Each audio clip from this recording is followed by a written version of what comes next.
when we're building a brand or, revitalizing a brand, so to speak, the first thing that I'm looking for is I'm not looking really at the competitors. I'm looking at a collaborative effort with our client partner. So before we can consider what the competitors are doing, we have to make sure that they have a clear conception of their brand.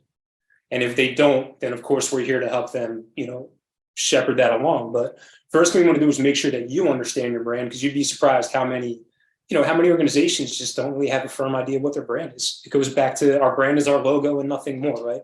So a lot of times we need to set the table for what's your brand.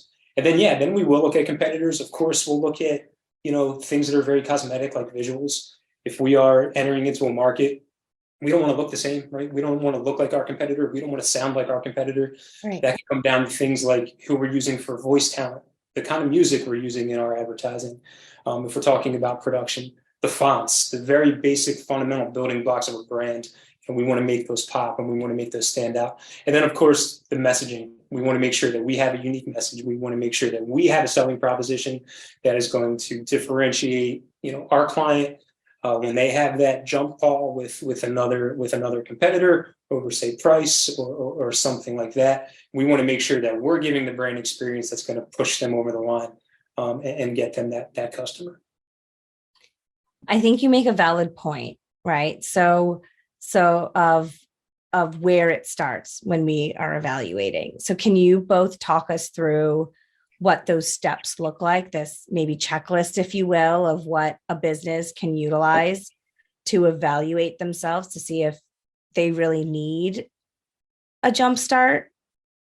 Sure. Yeah. So, first thing we're going to do is go on a fact-finding mission and say, hey, what are your mission, your vision, and your values? Can you define those couple things, right? Those core principles or tenets of your business. We want to know what those are. We want to know what your message is, your voice, right? Your voice and your tone.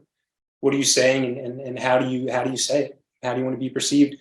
And then we want to learn, of course, about your market, your target audience, and your reputation. How's a brand going to play in this area where we are advertising to people? And once we understand those things, it really just becomes, a tactical checklist. Things like, we need a logo, right? We need an aesthetic.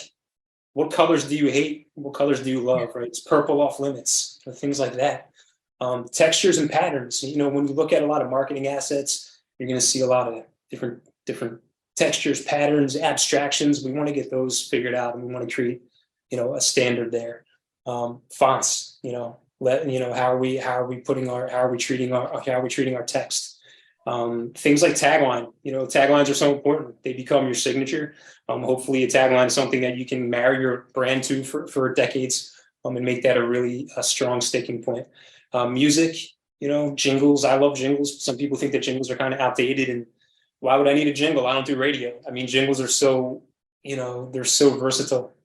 I really love a good jingle. So do we want one of those? Do we have a character? Do we have a mascot? Do we have a in-company personality that we want to position as an expert? Do we want to get a professional spokesperson? What are those unique selling propositions we just talked about a couple minutes ago? Do you have philanthropy? Do you have additional branches or properties or ventures that we're going to need to ladder up inside your brand? Those are all, boxes that we usually like to check off as we invent a brand.